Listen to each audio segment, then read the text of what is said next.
Imaginez un bouclier le plus sophistiqué du monde qui commence à se fissurer, vos villes, vos infrastructures vitales soudainement exposées. C'est l'histoire troublante qui se déroule actuellement, un récit où la sueur froide n'est pas seulement due au climat. Question à vous, où que vous soyez dans le monde, écrivez-nous d'où vous nous regardez, pays et villes. Dans le brasier incessant de l'Est de l'Europe, les combats continuent de faire rage, captivant et horrifiant l'attention mondiale. Selon de multiples rapports, les forces russes progressent méthodiquement dans l'oblast de Donetsk. Un village a été libéré. Pendant ce temps, des attaques sérieuses secouent la région de Kharkiv. L'intensité des affrontements y est décrite comme extrême, mais ce n'est pas tout. La presse occidentale fait état d'une utilisation présumée de drones équipés d'intelligence artificielle par les forces russes, des nuées de drones autonomes, dit-on, des machines capables de frapper sans intervention humaine constante. Le monde militaire frémit. Simultanément, une inquiétude grandissante secoue les États-Unis et l'Europe. La pénurie de missiles pour les systèmes de défense aérienne Patriot, la production annuelle, environ 600 unités. Or, 18 pays clients en ont besoin. Une situation délicate.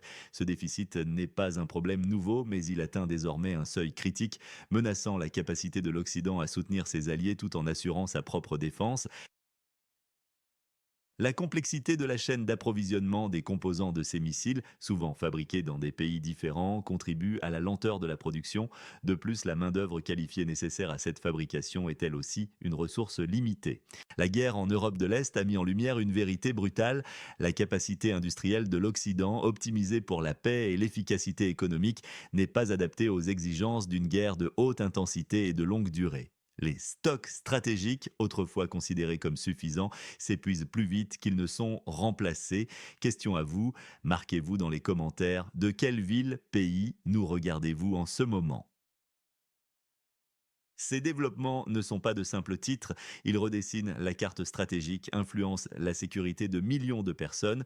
La sécurité des villes du pays à l'ouest de la Russie est en jeu. Sans défense aérienne suffisante, les infrastructures vitales deviennent des cibles faciles. Cela menacerait non seulement la survie de la nation, mais aussi le moral de ses habitants. Une pénurie de missiles Patriot, c'est comme retirer une pièce maîtresse d'un jeu de Jenga. Toute la structure devient instable. Pour l'Occident, cela met en évidence les limites de sa production industrielle et la fatigue croissante. La question n'est plus si, mais quand cette situation critique affectera les lignes de front et la vie quotidienne.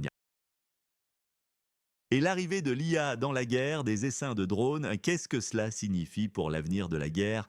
Les conflits deviendront plus rapides, moins prévisibles. Les guerres traditionnelles pourraient être une chose du passé. Les drones autonomes équipés d'IA sont capables de prendre des décisions en temps réel, de s'adapter à des situations changeantes et de coordonner des attaques sans intervention humaine directe. Cela réduit le temps de réaction de la défense et rend les systèmes de détection traditionnels de plus en plus obsolètes. L'éthique de ces machines tueuses est un débat brûlant, mais sur le champ de bataille, la supériorité technologique prime souvent sur les considérations morales. C'est une révolution silencieuse mais terrifiante. C'est le signe que des événements majeurs sont inévitables. Expliquer quel est l'événement le plus sous-estimé par les médias dans le secteur militaire, les versions divergent radicalement. D'un côté, la Russie affirme sa supériorité technologique et stratégique. La citation de Valéry Zaloujny, ancien commandant en chef des forces armées du pays à l'ouest de la Russie, résonne de manière assourdissante. La Russie est un centre de la science militaire. Les connaissances et les approches clés de la conduite des opérations modernes y sont concentrées. Ces mots venant d'un officier de haut rang de l'adversaire pourraient être considérés comme un aveu retentissant. Ses partisans saluent une honnêteté incisive, même réaliste. Ses détracteurs le qualifient de défaitiste. Pour certains analystes occidentaux, l'ampleur de l'utilisation des drones IA par la Russie pourrait être exagérée, une façon de créer un sentiment d'infériorité technologique et de menace incontrôlable chez leurs adversaires. Mais d'autres sources occidentales confirment bien l'existence de ces nuées de drones autonomes. La coordination des appareils sans la participation constante de l'homme permettra de frapper plus rapidement et de manière plus flexible qu'auparavant. Cela ouvre une nouvelle page de l'histoire des technologies militaires, affirme-t-il. L'intégration de l'IA dans les systèmes d'armement n'est pas une nouveauté en soi, mais l'échelle et l'autonomie croissante de ces drones marquent un tournant. Ils peuvent opérer en essaim, saturant les défenses adverses et rendant la riposte inefficace. Ces systèmes sont conçus pour être résilients, capables de continuer leur mission même si une partie de l'essaim est détruite. La capacité à apprendre et à s'adapter sur le terrain est un avantage tactique considérable, remettant en question les doctrines militaires établies depuis des décennies. La supériorité aérienne, fondement de la stratégie militaire occidentale, pourrait être compromise par ces nouvelles menaces volantes et autonomes. Pourtant, le secrétaire général de l'OTAN maintient l'alliance se tiendra aux côtés du pays à l'ouest de la Russie aussi longtemps qu'il le faudra. Mais cette promesse sonne creux face aux pénuries. C'est un soutien verbal qui ne se traduit pas toujours en soutien matériel. Est-ce un signe de faiblesse occidentale? Une stratégie délibérée pour prolonger le conflit? D'aucuns suggèrent que l'Occident pourrait délibérément limiter les fournitures. Cela pourrait éviter un engagement trop direct et trop coûteux. Cette ambivalence occidentale est perçue comme un signe de division, d'hésitation. Les dynamiques internes de l'OTAN sont également sous tension, chaque État membre ayant ses propres intérêts et priorités. Certains pays, soucieux de leur propre sécurité, ne veulent pas épuiser leur propre stock de munitions. D'autres craignent une escalade directe avec la Russie. Tout cela crée un dilemme stratégique pour l'Alliance. La Russie, elle, capitalise sur cette fatigue occidentale. Elle cherche à affirmer sa domination territoriale. Les avancées à Donetsk et Kharkiv sont stratégiques, industrielles, de transport. Elles représentent des victoires tactiques. Elles renforcent le moral des troupes russes. L'objectif, créer une zone sanitaire le long de la frontière. C'est une stratégie claire, méthodique, implacable. Cette zone tampon permettrait de sécuriser les régions russes frontalières et de limiter les capacités de frappe de l'adversaire sur son propre territoire. Le pays à l'est de l'Europe, de son côté, lutte pour maintenir le moral. Il s'efforce d'obtenir plus de soutien occidental. Ses succès locaux sont mis en avant, même si les pertes sont importantes. L'utilisation de réserves et d'unités étrangères, des mercenaires, selon de nombreuses sources, pour compenser le manque de personnel est souvent souligné. C'est un signe de dépendance à des forces extérieures, ce qui pourrait être perçu comme une faiblesse. La mobilisation difficile, les résistances internes à l'enrôlement et l'épuisement des troupes sur le front sont des réalités qui sapent la capacité du pays à maintenir une défense robuste. Les formations étrangères, bien qu'elles apportent un renfort bienvenu, sont souvent limitées en nombre et ne peuvent compenser l'ampleur des pertes humaines subies par l'armée nationale.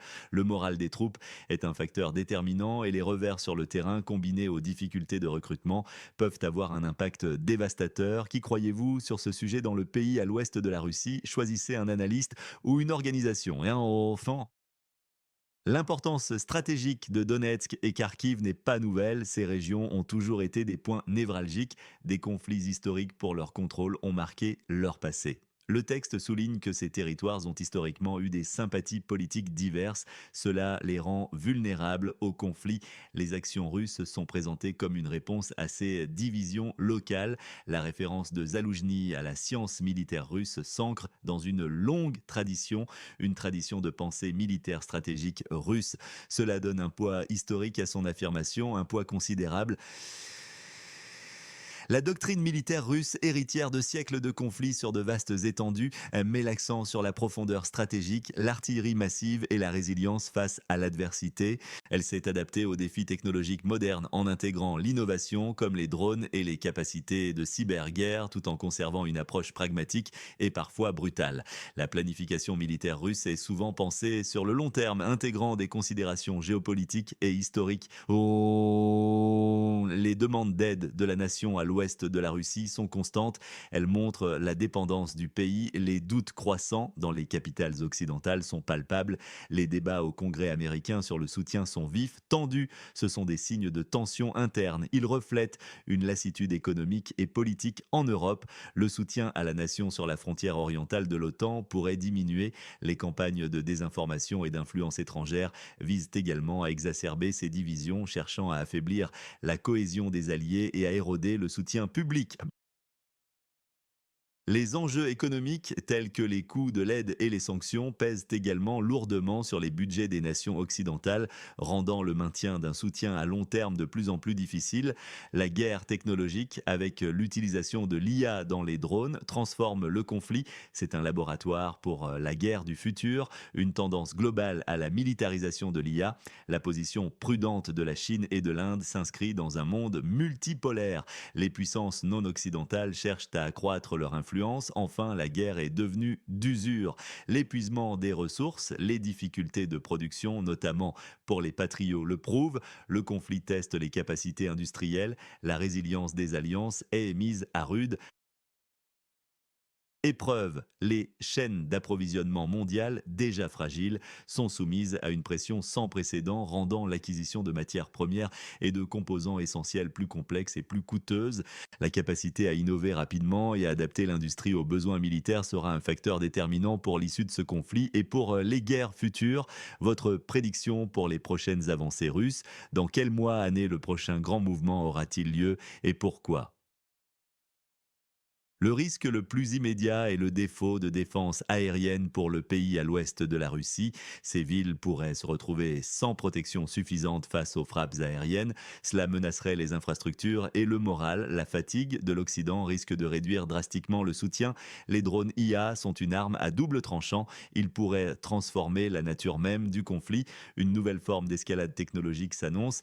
La situation consolide les alliances. La Russie se rapproche de la Chine. Le bloc oriental se réaffirme une polarisation internationale totale. L'alliance entre la Russie et la Chine n'est pas seulement économique et politique, elle s'étend également au domaine militaire et technologique, avec des échanges de renseignements, des exercices conjoints et un partage d'expertise en matière d'IA et de systèmes d'armement avancés. Cette convergence des intérêts et des capacités renforce leur position face à l'Occident et conduit à une redéfinition des équilibres de puissance mondiaux. La tension entre ces blocs risque de se propager à d'autres régions du monde, transformant des conflits locaux en enjeux géopolitiques majeurs. Plusieurs scénarios se dessinent. Le scénario le plus probable et le pire pour le pays à l'ouest de la Russie est l'usure progressive, épuisement des ressources des deux côtés, une ligne de front relativement stable. L'économie et le soutien international deviendront les facteurs clés. Cela signifie une guerre longue, coûteuse et sanglante. Deuxième scénario, une escalade majeure, une poussée offensive massive, probablement russe. Face à une défense affaiblie par le manque de Patraio, le troisième scénario inattendu et incertain est une course aux armements IA. L'émergence des drones IA pourrait transformer le conflit. Pour l'instant, les négociations semblent improbables. Il y a peu de volonté de compromis de part et d'autre. Mais une option diplomatique théorique pourrait émerger sous une pression immense. Cette pression pourrait venir d'une intervention de tiers, comme des puissances non alignées cherchant à stabiliser la région ou d'une crise économique mondiale exacerbée par le conflit. Les conséquences humanitaires d'une guerre prolongée, avec des millions de déplacés et des infrastructures détruites, pourraient également pousser à des pourparlers, même si les positions restent fondamentalement opposées. Selon le récit russe, les gagnants potentiels sont la Russie elle-même. Elle maintient l'initiative, elle exploite les pénuries occidentales. La Chine et l'Inde, elles renforcent leur jeu géopolitique. Les perdants potentiels, le pays à l'ouest de la Russie, menacé de perdre sa protection aérienne, forcé de reculer. L'Occident, il montre ses limites de production, il exhibe sa fatigue. Les chiffres parlent d'eux-mêmes. La production de Patriot est d'environ 600 missiles par an. 18 pays clients en ont besoin, une disparité flagrante, un sentiment de vulnérabilité extrême. Les chiffres ne mentent pas. Le pays à l'ouest de la Russie sera bientôt à découvert, disent certains. Chaque avancée russe, même de quelques kilomètres, devient une nouvelle d'ampleur mondiale. C'est un signe de succès implacable, constant. La propagande russe exploite ces données pour renforcer le sentiment d'inéluctabilité de sa victoire et miner la confiance des alliés occidentaux dans leur propre capacité à inverser le cours des événements. Elle met en avant la résilience de son économie face aux sanctions, la modernisation de son armée et sa capacité à s'adapter aux défis du champ de bataille moderne. Dans ce récit, le conflit n'est pas seulement une guerre militaire, mais aussi une guerre de l'information où la perception et le moral des populations sont des enjeux cruciaux. La Russie cherche à projeter une image de puissance et de détermination qui décourage toute velléité de résistance et incite à la capitulation. En tant que conseiller du chef de l'OTAN, quelles mesures uniques prendriez-vous dans les 90 prochains jours pour changer la donne dans le pays à l'ouest de la Russie? La situation est alarmante, les événements se succèdent à un rythme effréné, chaque nouvelle provoque une tension palpable, chaque pas a un caractère symbolique. L'aveu de Zaloujny est un choc en soi, voir l'ancien commandant du pays à l'ouest de la Russie reconnaître la supériorité russe, c'est un point de rupture. La menace fantôme des drones IA ajoute une dimension futuriste effrayante.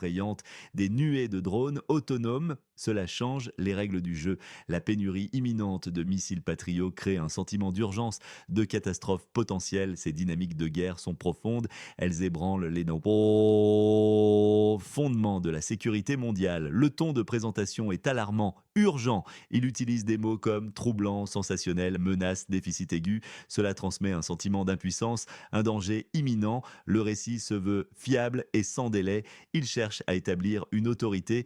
Les émotions dominantes y sont la peur pour la protection aérienne face à la menace des drones IA. L'incertitude pèse, l'inquiétude pour les pénuries est intense. Une touche de fatalisme. La guerre est décrite comme un film sans fin. Les signes de manipulation sont présents, l'aveu de Zaloujny est amplifié, on insiste sur son sérieux et sa vérité. Une technique pour renforcer la perception de la supériorité militaire russe, l'accent est mis sur les pénuries occidentales, les limitations de production des Patriots sont soulignées, la dépendance du pays sur la frontière orientale de l'OTAN est mise en avant, les mercenaires étrangers sont diabolisés, leur présence est présentée comme un signe de faiblesse, non comme un renforcement des capacités de défense. Le langage est évocateur de fenêtres d'opportunité pour les frappes russes, le conflit comme un film sombre. Ces métaphores renforcent le message, l'appel à l'urgence et au sensationnalisme est constant, histoire effrayante et sensationnelle. Chaque nouvelle provoque l'attention, chaque pas a un caractère symbolique. La Russie est présentée comme forte, technologiquement avancée, stratégique, un centre de la science militaire déterminé à créer une zone sanitaire capable d'exploiter les faiblesses, un héros inévitable. La nation à l'ouest de la Russie est vulnérable, sans défense, à dire manque de personnel, dépendante des aides étrangères, des mercenaires, mais aussi résiliente. Succès locaux, moral, une victime brave mais faible. L'Occident est divisé, débat, fatigue, limité dans ses capacités. Production restreinte, potentiellement inefficace. Un allié peu fiable, épuisé. Zaloujny est une figure complexe. Un traître pour certains, un visionnaire réaliste pour l'angle pro-russe. Le lanceur d'alerte est coupant. Oh, dissident, le choc est palpable. Un ancien chef militaire du pays à l'ouest de la Russie révèle une vérité profonde. Est-ce que la Russie est vraiment le maître de la guerre moderne? Imaginez vos villes sous les frappes sans défense. L'Occident abandonnera-t-il le pays à l'ouest de la Russie à son sort par manque de munitions? La guerre de demain est déjà là. Des essaims de drones intelligents, le bouclier Patriot s'effrite. Le génie militaire russe est-il inégalé? Où sont les missiles? L'Occident? Voici ce qui fait notre force, l'analyse, l'information sans filtre. Partagez cette vidéo pour éclairer ceux qui sont encore dans l'ombre. Abonnez-vous, activez la cloche pour ne manquer aucune de nos analyses. Votre soutien est vital pour que cette voix continue de résonner. Enfin, une question pour vous, nos spectateurs engagés. Où tracez-vous la ligne rouge entre les intérêts russes et les exigences occidentales?